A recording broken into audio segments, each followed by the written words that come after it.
somebody mentioned out there that when he was little, his dad used to call, his dad was called Brian. I said that's the name of a horse. And as well as writing about my family and distant cousins and the Roma in general, I also sort of like to look around and see what else I can write about. This is about a horse that fought in the First World War, and it's based on a true story which I have permission to write about and share with you. It's called Kushti Grai. He was called Mad Elf on account of him being on the nervous side. He couldn't stand still because of the shell shock, see? All the noise of the guns did his head in. Me da bought him for a shilling, otherwise it would have been the knacker's yard, like so many others. He was an army Grai, a Kushti Grai. Me da thought the world of him and took him everywhere. The Chavis loved him and he them. The only time he stood still was when they were stroking him. Ain't you a lovely boy, they'd say. Me da sold errands in the main square, and Mad Alf would trot to and fro until it was time to go home. I was only a nipper, but I remember it well. Me da coming back to the Varda, telling us about his day, stinking of fish. He used to let me give Mad Alf some obbin, carrots and grains, and all the time he kept hopping from one foot to the other.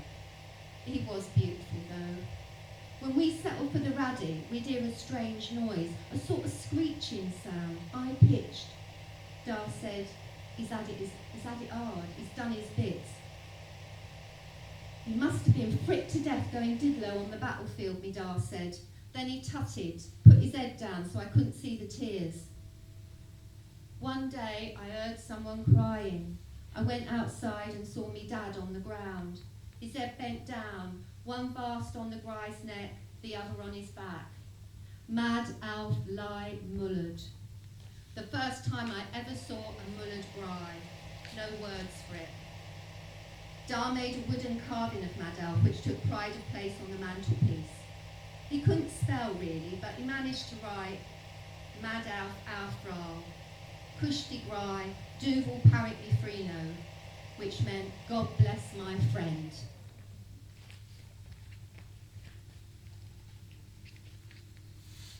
And this poem is in the Poetry and Jazz magazine over there. It's about my mum and my dad when they met in the Hopfields in Herefordshire, and it's called Camav 2. Mother was from Middlesex, father the Welsh Valleys. He was a pole puller, she picked the hops. One Friday night, under a sickle of moonlight, they sat on a bench in front of the Green Dragon pub. The landlord had filled an old bath with beer. The hoppers were dipping their mugs into the frothy liquid, which dropped onto their bare chests. They were smiling as they wiped their mouths on the backs of their arms. Father and mother sat quietly holding hands. He leaned in close, was about to kiss her cheek, when a voice hollered from the darkness. Billy, gel on, let's get back to the Varda. It's me dad, she said. She jumped up, straightening her long skirt, then quickly turned and whispered, Camav 2, Jimmy. He didn't know many Romany words, but this one, well, he just knew. Okay, how am I doing for time? Yeah, you're fine. Okay. Let me see if I can remember this poem. Okay. It's about the Romany's being driven off the road again. They drove us off the Toba. We settled in a ken. The Chavis didn't like it, like chickens in a pen. They drove us off the Toba. You've never seen the like. We couldn't hear the cuckoo sing or light the yog at night. They drove us off the Toba. The politicians had their say. We're gypsies through and through. Watch us rise, we'll have our day. They drove us off the Toba. We settled in a pen. The Chavis, they don't like it. Like chickens in a pen.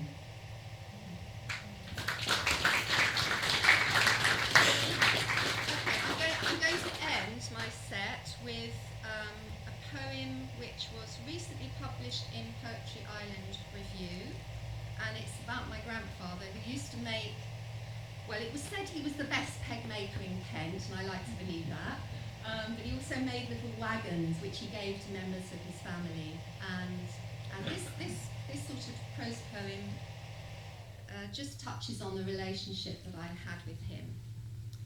It's called The Greenhouse. Mourners spill out into the alleyway. Amidst the black are flashes of purple and red of women's scarves and men's ties. My uncle, a staff sergeant in the army and just back from Germany, is dressed in his uniform. He leans against the kitchen wall, having a smoke. We drink tea laced with whiskey. My aunts dry their tears on freshly pressed white handkerchiefs. I go into the sitting room and see my sister sitting on a stool, her hands clasped tightly on her lap. The coffin is open. Grandfather is in his best suit. His pocket watch hangs from his top pocket. A family photograph is tucked into his waistcoat close to his heart. His old hip flask lies at his side. No doubt there will be a little whiskey in there. He still wears his gold ring. It looks as if he's resting, as if he'll sit up at any moment. I place my hand gently on his. Grandfather and I are walking down the path to the greenhouse. I am 6 years old. It's a hot day. I'm wearing my shorts. Weeds and wildflowers tickle my ankles. He pushes the door open, ushers me in, points upwards. What do you think of the grapes, my gal? Tilting my head back, I see huge bunches, deep red, ready to be plucked. He reaches up, pulls a few down, rinses them in a bowl of water, then places them in my hand. I bite one and the juice runs down my chin. I eat 2 more. They're lovely, Grandfather. He smiles, opens a can of beer, takes a mouthful and says, "Do you see these grapes? Do you know why they're so tasty?" I shake my head. Well, it's because the mullah watches over them. He laughs, I laugh, but I'm not sure who the mullah is. I finish my cup of tea and tell Granny that I'm going down to the greenhouse. The door is slightly ajar, the white paint faded, flaking. I push the door hard, go in and smell sawdust, stale beer and decay. There is an open can of pale ale on the shelf alongside 3 broken brown pots, an old knife with a blue handle, its blade stuck in the wood. It's the one he used to carve the wagons with. I bend down, pull an old crate out, and in front of me, the unfinished wagon. Taking a tissue from my pocket, I wipe the dust off.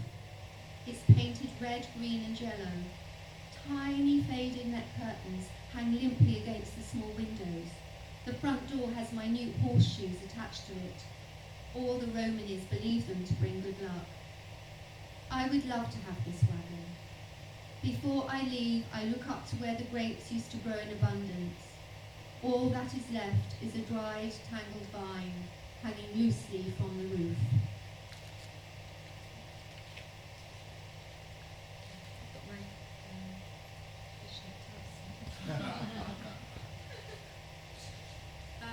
Okay, and so just a couple of little short ones, which are actually at the front of the book and the back of the book, just to give you an idea of the language, which is so beautiful. The Romany language is so beautiful. Covels pat, chavis scrub clean, miraculous bow wash with panny, the gry, grisened old.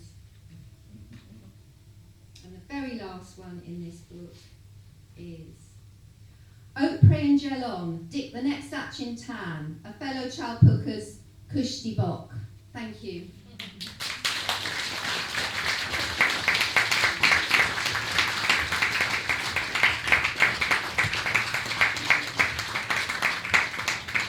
Thank you very much, Raine.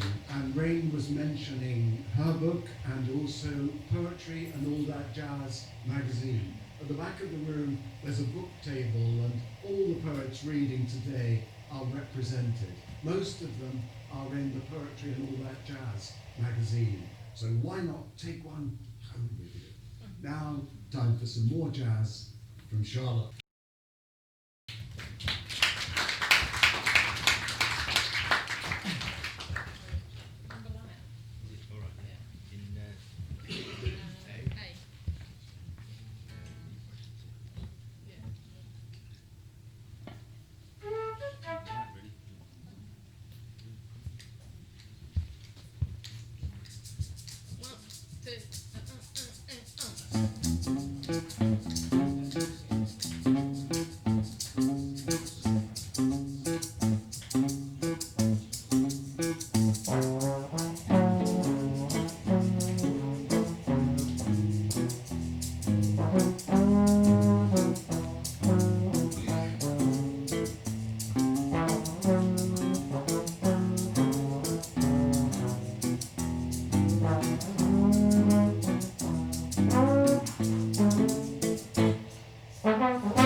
Okay, here we go.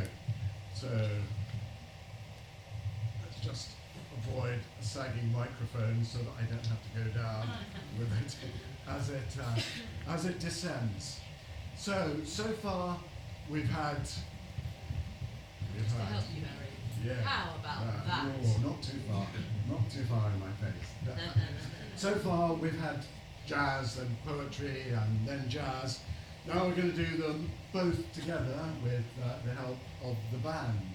And if there's a certain degree of improvisation involved, well, that's all part of the game, isn't it? So, first of all, I want to start with a poem that was inspired by, well, this place, the Regis Centre, Bognor Regis. Some of you may remember that every so often we get people to jump off the end of the pier to try to fly. We also get them dressing up as clowns. And one year we had the Bognor Regis International Clown Convention. And there's something both sort of cheering and uplifting and also a bit disturbing and scary by seeing everywhere you look nothing but clowns. I wrote this initially as a bit of fun, but recently I've begun to wonder if it's also a political poem. Clown Town. Yep, just go for it.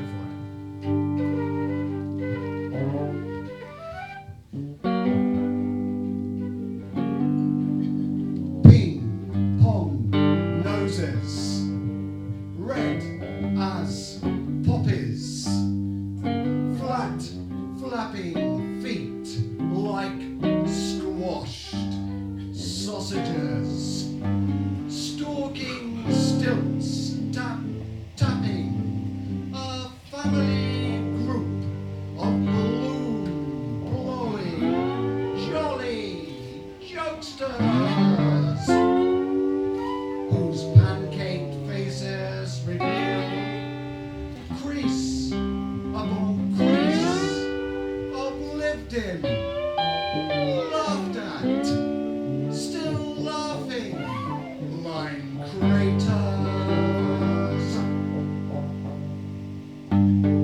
As Coco and Conrad and Zonko and Bonzo and Bojo squirt yellow tooth cherry colored mirth and camera clicking, accordion playing, burger clown town. Not one, but 1,000. Some surreal nightmare, a circus gone mad.